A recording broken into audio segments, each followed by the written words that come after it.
Ассалаумағалейкум, құрметті Ұзақ Көрпе қолөнер арнасының көрермендері. Сіздермен бір видеомен бөліскім келіп отыр. Біз велосипедті көрсетші. Кама деген велосипед алғанбыз дүкеннен, су жаңа. Бір үлкен ескерту болып отыр. Қазір бір байқағанымыз, жақында ғана біреуден естіген едім. Оларда су жаңа сондай велосипед алған, бұзылып қалған. Неге десеңіз, бұрын велосипедтерді білесіздер, ертеректе міндетті түрде мына жерін подшипник деген болады.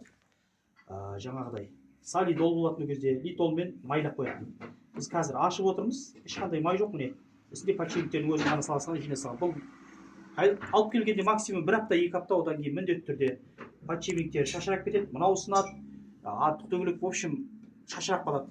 Сол себепті жаңадан балаларыңызға велосипед алып беретін болсаңыздар, міндетті түрде мына жерлерін қарап, солидолын жағып, немесе сондай арнайы жасайтын жер бар, сондайға жасатып барып беріңіздер.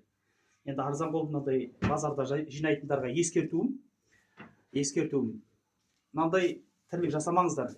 Сатасыздар ма, адалынан сатыңыздар. Мынаның ішіне міндетті түрде өзінің солидолы бар, соны құйып, салып, барып жасаңыздар. Мынандай дұрыс емес, тірлікпен айналыспаңыздар. Қанша адамдар деген ақшасын бөліп деген мынаны сатып алады, но арзан тұрмайды, мысалы 40 000 теңге тұрады.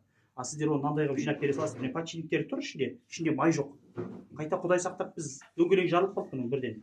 Келе салып бірден жарылып қалды. Сөйтіп барып көріп отырмыз. Әйтпесе біз мынаны білмейді екенбіз. Біреуден естіп алып барып қарасам, шынымен де тек қана подшипниктер тұр, ішінде ешқандай май жоқ.